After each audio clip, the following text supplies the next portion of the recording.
Hi, welcome to Elite Physique Training. I'm Mark, one of the owners. Let me show you around. Okay, first remove part of the anti-operator. Now you see that. So, as you come in, this is our local wall of fame. This is all the people in the area that compete here, that take part in competitions throughout the year. So it's always nice to have your local people, sort of give them a little bit more publicity and kind of makes it more of a homely, friendly gym. This is Lisa, this is the other owner, and this is our reception. As you can see, we have quite a vast array of products, supplements that we also sell on site. Also with a protein maker, the fridge full of multi-power drinks, and also bars, snacks. Also we have our clothes range. Alongside the clothes range is Exploit Potential as well, which is a friend's company. We also do their clothes. Okay, let me take you onto the gym floor. So we have this matted area on the outside which goes in an L shape. Along here is all the plate loaded equipment and free weights. And as you can see in the centre of the gym is more of the pin loaded equipment. And at the bottom we have all the free weights.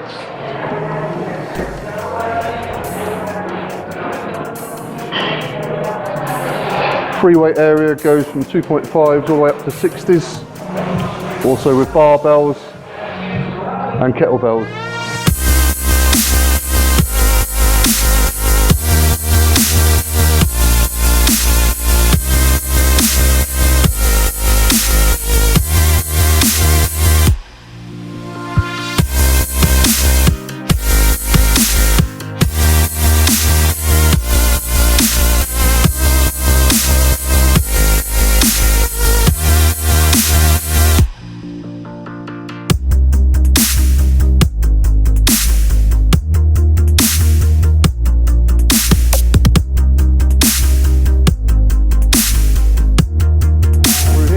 CV suite, full range of cardio, from running machines to treadmills to bikes and rowers. Here we have our toilets, lockers for our customers, and fully equipped changing rooms with shower facilities, both men's and ladies. Very important weighing scales. This is our studio. We have a variety of different classes, and when the classes aren't on, the members are free to use this either to stretch, or we've got bags, we have battle ropes, free weights, and they come in here to do whatever exercises that they want to do when the studio is not being used. This is a bit of work in progress. I'll explain to you the best I can. At the weekend, this wall here is going to be taken down by our builders, so it's going to be open plan into the main gym floor. This area here, most of it will be all tidied up, and this will be room for extra equipment for the gym. In the far corner here, we're going to have a stud wall with a door. This will then be our sunbed room, which we're going to be getting shortly. And we've spent most of our time building and developing our massage room, which is just through here. This has just been finished. This is where our masseuse does all our sports massages, any injuries, deep tissue, and a lot of other qualifications she has for a lot of our customers and clients that come here. And this is just literally just started a few months ago, and it's really picking up and doing really well. We're really pleased with it.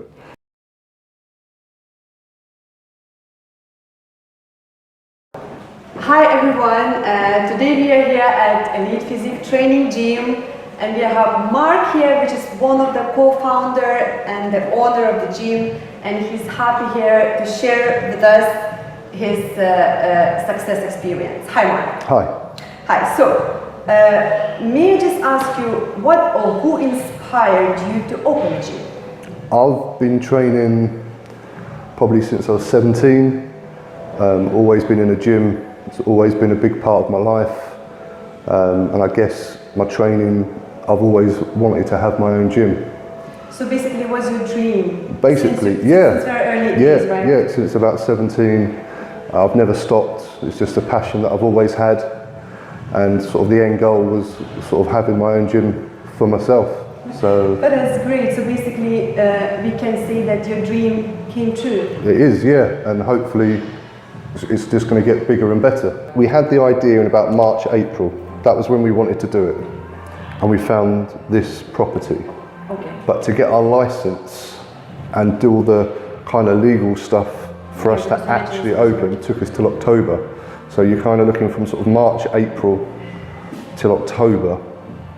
And then of course you had to prepare all the premises. Yeah, and builders, all this contracts. equipment, Yeah, we just went to the accountants to have our first meeting, just to talk about what sort of company we were going to be. Were we going to be limited? You know, blah blah blah. Were we going to be a sole trader? So we were just getting all that information from her, and then on the way back in the car, we were still sort of talking on the way up about names, and we were just throwing out different names, and just suddenly, I just come out with Elite Physique, and like it was just like one of those brainstorm moments. It just as we were just throwing things out, we were like this, we're like no, it doesn't sound right. This, and just suddenly it just sort of came. It just came to me.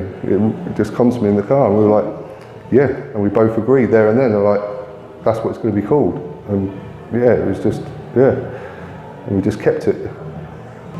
Can you just tell us what is your gym like?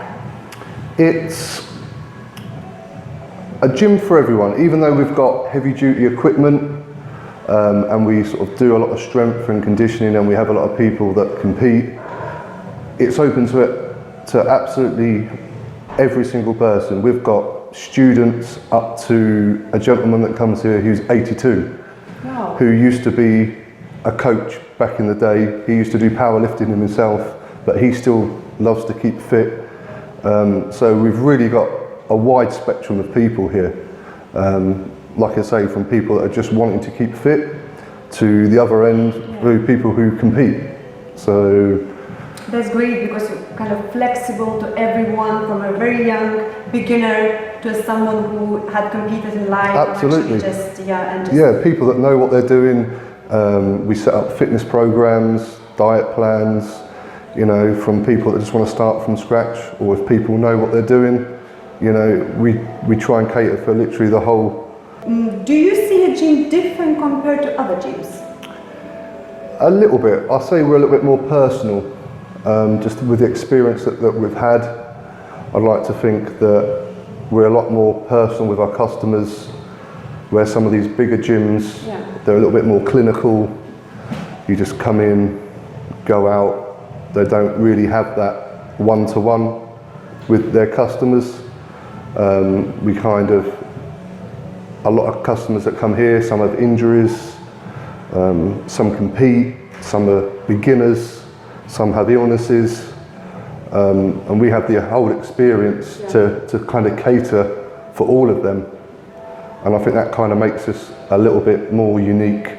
More unique. So you're trying even to make kind of close personal relationship to your clients. Absolutely. So for them to feel very comfortable.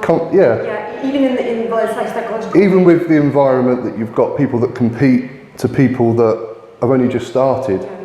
For some people, coming into a gym is quite a big thing, especially if they're not physically fit. And when they see people who are kind of at the peak of their fitness, it does sometimes put some people off. But when they meet, obviously myself and my partner, and they see how friendly the gym is, and see the atmosphere, within a few days they feel really comfortable. And you feel comfortable, and they are obviously get inspired. Yeah.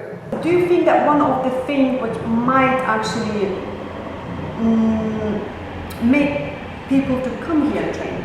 Yes, because I think we're quite lucky. This is quite a small town, so a lot of people know a lot of people, and I think when we opened, a lot of people liked what they saw, and then their friends liked it, and we've got a Facebook page, so a lot of people saw it on sort of like through sort of Facebook and social media, and then they've come to have a look, and then obviously they've liked it, and then they've gone back and their friends have liked it. So it's kind of grown quite quickly, because in the area that we are, there's never been what we call like a proper training gym. So because we've not had any kind of competition, I think that's helped us grow a little bit quicker and a little bit faster. And obviously everyone's sort of liking how we've done the gym, and just from there it's really just escalated really well. I think you're doing a great job, guys, and we all know that running a business, having a business, it takes a lot of time. There's a lot of stuff behind. It's time consuming. Yeah. So the question I have, so how do you balance between your life and business? You don't, unfortunately. When you do a business, you've got to literally be there from the start, day in, day out. You have to grow your business. Yeah. And with this kind of environment, being a gym, we're open 7 days a week. You're open from first thing in the morning till sort of last thing at night. And unfortunately, you have to put the hours in and make the business grow. So, you know, for the first sort of 12 to 18 months, you kind of sort of social life or family life, it does take a little bit of a back burner. It's just the very beginning, you have to put all your effort. But you've got to see the bigger goal. The bigger goal is that you're going to have something successful. And I think if you've got that kind of future goal in your mind, yes, there's a lot of hard work and a lot of hours to sort of put a platform in and build a good foundation.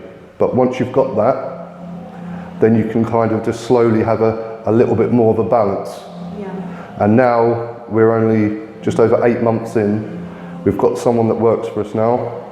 So they do sort of 3 shifts for us. So we get a little bit more time with sort of children, family life, friends. It just takes a little bit of time, but you've just takes a bit of time. yeah. Do you get the support of the family? Yeah, we've got good family network, good close friends. That's very important. That's very, very important. What's the biggest lesson you have learned from starting your business?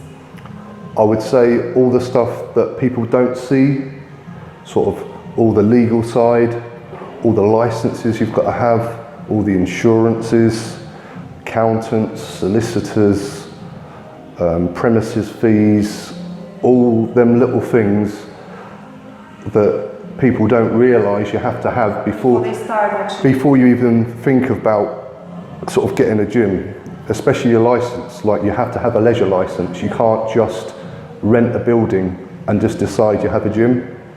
You've got to have a special licence which is granted through the council to say that you can have, if you're using like an industrial unit like we've done, then the council have to grant you that before you can even kind of take any more steps to think about building a business for like a gym. So basically your advice would be for someone which actually also willing to follow their dreams to open any kind of business, actually just do a big research before a lot they of start. research, yeah. Location is key. If you get that right, you're kind of halfway there. And then I think, you know, all the things that happen in the background, just make sure that you've sort of got enough money and you've sort of budgeted for everything else before you even think about kind of buying your equipment and all the things in the gym. So, you know, it does take, unfortunately, a gym. It's not something you can start small, because if you want people to come to your gym, you've got to have a good setup, you've got to have a good foundation for people that want to leave the other gym to come and train at your gym. And if you haven't got that equipment, then they're not really, you haven't got that pull for them to kind of come across. So you have to have the right equipment for them to kind of want to come and leave and join your gym. So yeah, it is unfortunately a business where you have got to have quite a good financial setup. Financial setup, research, as you just mentioned, really a lot of things that you face just starting a business, just starting to follow your dream. Is it your first business? It is, yes, yes. What would be your advice to other people willing to open their own business? I would say definitely research. Definitely research. First of all, definitely. Yeah, research. on all aspects. On like the legal side, what kind of building you're looking to kind of rent, sort of like the financial side. You know, then you've got the equipment, where you're going to source that from. Building costs, because obviously when you take a building, it's not going to be set up as a gym. So you've got to allow for contractors to come in to do the work to make it work as a gym. So you've got electricians, builders, contractors, all sorts of different people. So many factors that you Huge. didn't realize it before you actually started. Massive, yeah. We've known a few gyms that have had people that have been sort of business people, not really gym people. They've opened it and it's been good for 6 months because it's new, it's fresh, but then because they're just business people, they step away and they let someone else run their investment. Where if you don't put the right person in, they're just there to earn money. They don't care if the bit of equipment breaks or if the paintwork gets chipped and it doesn't look as, you know, sort of cosmetically nice. All the small details that kind of make your gym sort of personal, they just take their money at the end of the month and they just turn up for work. If you haven't got that passion, that drive to kind of make your gym the best, that you kind of want to stay in the game for the long term, not just for an investment. I mean, yes, we have invested in it, but it's our passion as well. So there's not going to get to a point where we won't get a new bit of equipment, or, you know, we're just as excited as owners to get a new bit of equipment as the customers are to see it in the gym, where sometimes you get an investor that wants the gym to earn money, but once he's invested and put what he thinks in the gym, he won't replace anything, he won't upgrade anything, it just kind of left. And that's okay for sort of 6-12 months. But if you don't keep on top of the gym by keeping it fresh, by sort of, you know, like upgrading the machines, if something like looks a bit, you know, sort of like if something snaps or if you need something new to sort of do that, people understand that machines break. You know, they're a bit like cars. It gets used day in, day out, but it's how long you take to repair that. I know gyms that have had an equipment out for 3 or 4 months because they don't want to repair it, and the customers, they appreciate that, even though they don't say it. You know, they will appreciate that stuff will break, will snap, but it's how quickly you deal with that to get it back up and running that keeps your customers coming back, because they see that you care and then they care about the gym, because the gym to most people is kind of their second home. It's a bit like people that go down the pub all the time. That's like their local. Well, people that train have got that passion. This is their kind of local. They come in, they like to have a chat with us, you know, do their workout, you know, they have a protein shake at the end, talk about their day. You know, you're literally a bit like a barman in a way, because they tell you your problems, you know, you get to know them on a personal level, you know, and it's more, when you've got that passion about training, your sort of gym is your sort of sanctuary, your kind of an hour or two where you get away from work and you do something that you love.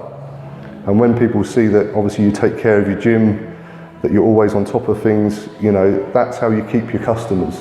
That's what keeps them coming back. That's what spreads the word. That's what gets their friends coming in, and then they tell their friends, and that's how you kind of keep your customer base. Where, like I say, some gyms, they set up for a year or two, for 6 to 12 months, they get away with not really doing anything. But obviously over a period of time, the equipment wears, it breaks.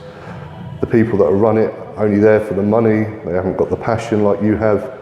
So it slowly falls away by the wayside. And with a gym, you can't do that, because you can lose your customers as quick as you can gain them. And you've got to make sure that you keep them and keep them coming back. That's the important thing about a gym. I think we have our place. I think commercial gyms suit people, busy people. They're open 24 hours. A lot of people now, a 9 to 5 job is very rare. A lot of people do shifts, so they have their place. And some people just like to go in, do a workout and come out. so they have their place, but I also think that gyms like this, if you do it properly, have a massive place too, and is just as popular and can be just as, you know, just as good if you do it right than a commercial gym. Because we probably have different bits of equipment that we know that people want, instead of a commercial gym just puts in your kind of basic equipment, your kind of, you know, what you call is just a standard kit which you see in most gyms, where here we try and make it just like you guys, you know, like the standing chest press, things that are just a little bit different that you don't see in every gym, things that we know that people want and we know that people will use and that we use ourselves, you know. So yeah, I think they both have their place equally, but I think if you do it right for a private gym, you can be very successful. So what are your future plans? Future plans would be to get maybe one of the units next door. If that come up in say 12 to 18 months time, To expand just make it, yeah, just sort of make it bigger, and maybe if we're talking even further down the line than that, maybe have another one somewhere else. Mark, I know that you have your partner as a co-founder as Yes. well, and can you just tell us, how did you know each other? We met in a gym. Why and how did you decide to collaborate together actually? Again, my partner, both, that's been her dream from a young age. She's always wanted her own gym, has always been in the gym scene, training, instructing, exactly the same passion. Great, so it actually combined together your passions, and here we are. And both of our experiences, and yeah, we decided to give it a go. Yeah, could you just actually tell us your strengths and weaknesses of each other? Do you complement each other actually? Yes, because what my partner brings, she's done a lot of sort of studio-based work. She's a personal trainer. She does diet plans, so she knows all about nutrition. She used to be a chef as well, so obviously food's a very big part when you come and train. So she sort of brings a lot of experience in sort of kind of that way. I've always been more in the bodybuilding scene, so a lot of strength and conditioning. Yeah, and so for me, you sound like a perfect partner. So different parts complement each other actually, and just work together as a great team. yes, it just gives us we've got a wider spectrum, which means we can cater for a lot more people, which hopefully sort of builds us a bigger customer base. How do you attract people? So what do you do to attract people, and how do you promote your gym?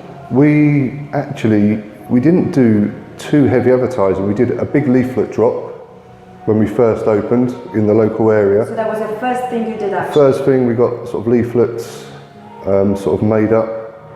Our web designer, he obviously built our web page and then built our Facebook page to go with that, and done a lot of advertising through our Facebook page. And I think, like I said before, because this has been such a small town, the Facebook, everyone's on Facebook. It does. And I think that's what's kind of escalated, because we had good reviews for people that come in, they've passed it on, their friends have seen it, they've passed it on, then them friends have come and seen it and passed it on. And we were quite lucky, we didn't really have to do too much advertising after that. It just kind of escalated through our Facebook page, and from there it just seemed to go on and on and on, which was great for us, because again, being a new business, it kept costs down, so we didn't have to put too much money into the advertisement. Mark, what's your future vision? Let's say, how do you see your business in 2, 5, 10 years? I'd say maybe 2 years, we'll probably have a little bit more plate loaded machines, extend the cardio, possibly at that point be looking for either a bigger premises or one of the units next door if they come available, to kind of grow, and hopefully we can have another kind of unit at a similar size and make it sort of twice as big. That would be that would be just great. That would just be making the dream even bigger for us. I'm sure it will. So, Mark, we wish you all the best success, and I'm sure you will succeed in the highest possible level. Thank you so much today for this great experience you shared with us.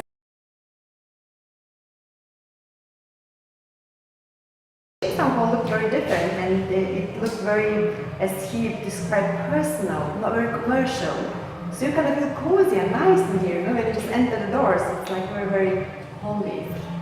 That's kind of, I think, what we wanted, because all the money that we had for a house, we put into the business. So this is kind of like our home.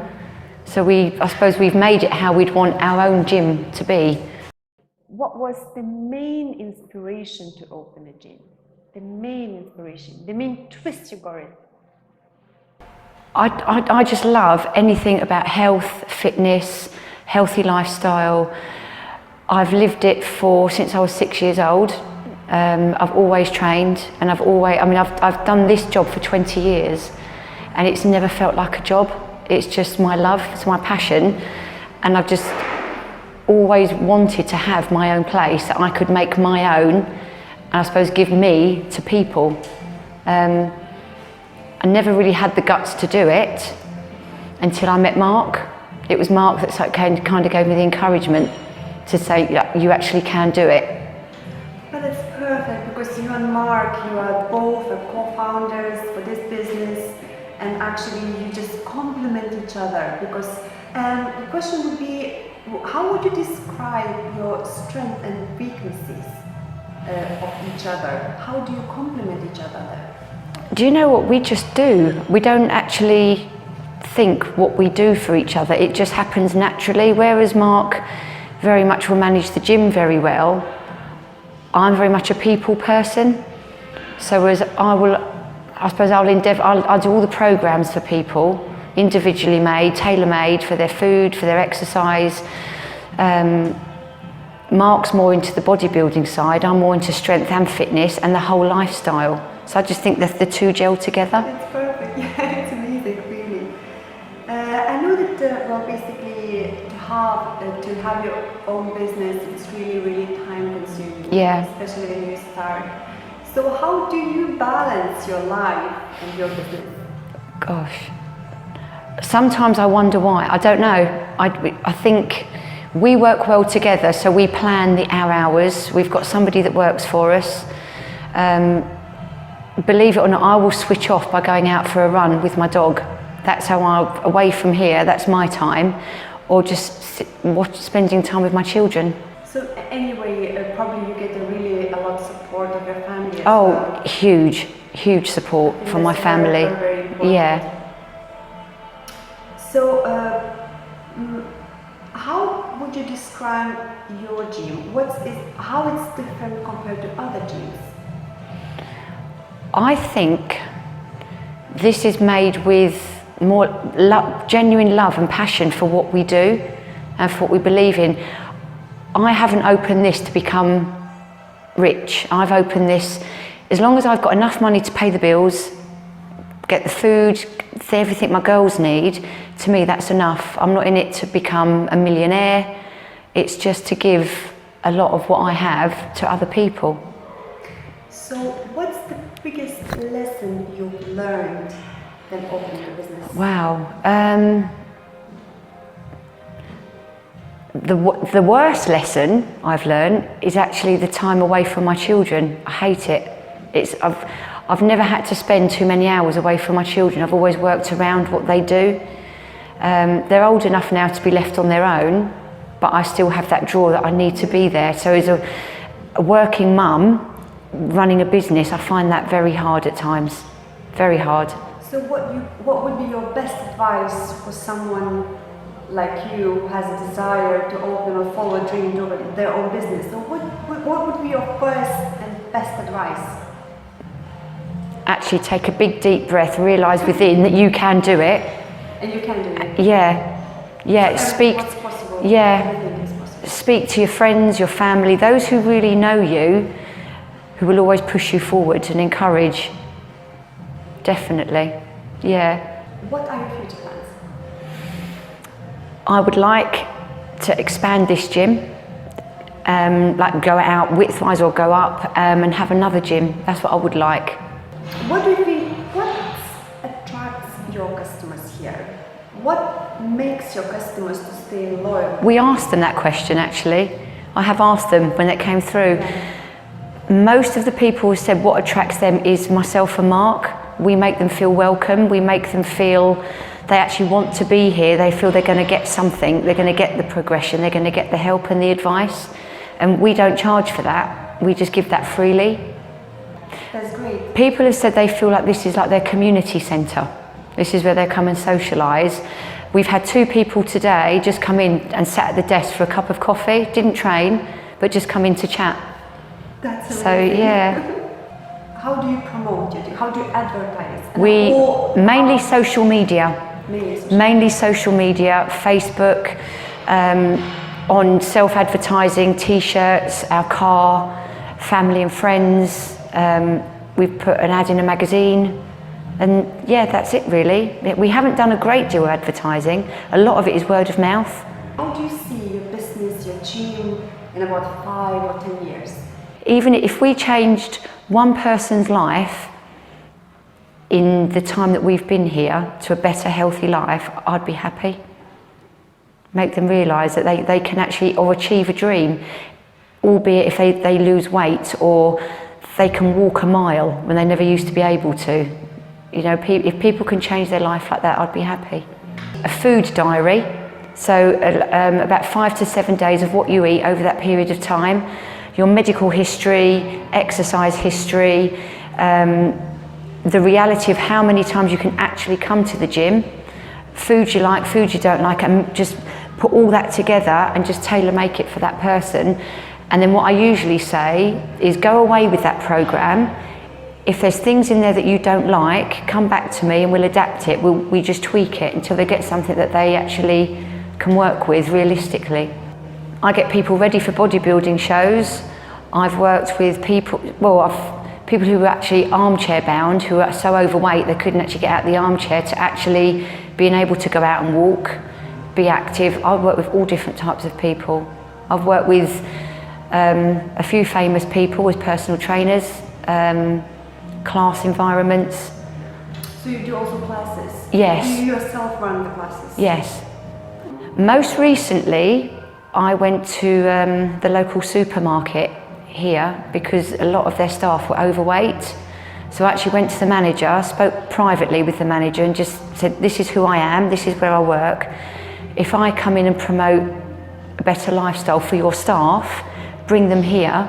And we put a package together, so there was 8 of them, all came together, they all joined together and they all had a programme to work with to lose weight, so they're healthier for work, and they're all still here. And they've all lost weight and yeah, a better lifestyle. But I would never, it's always done in private. I will speak to, I'm quite honest though, I'm not politically correct with some of them. You know, some of them need to be told that they will die, or they are overweight, that they do need to actually look within. But I do it in a nice way. I think.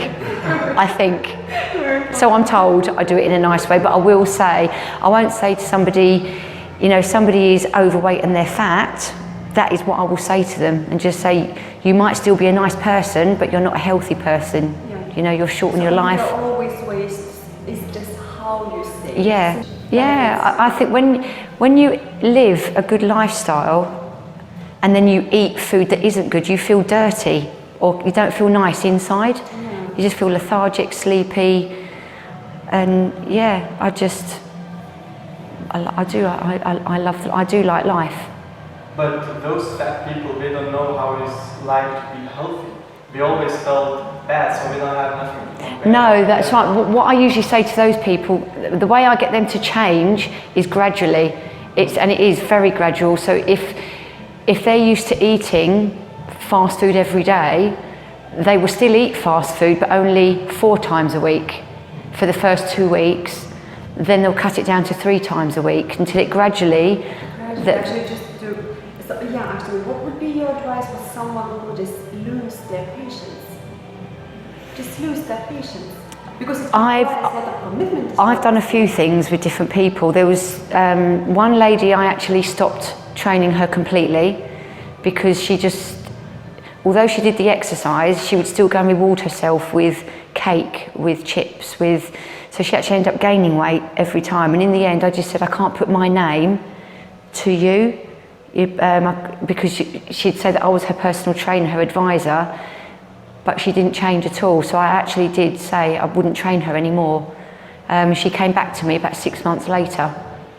After she didn't actually speak to me for about 2 months, and then 4 months after that she came back to me, and then she lost 3 stone. So it made her go away and think, you know, cause she paid me a lot of money, and that's what I said to her, you know, she could have had a good holiday for the money that she paid me, yet she blew it on herself. But then she's lost the 3 stone and kept it off. I've never given up.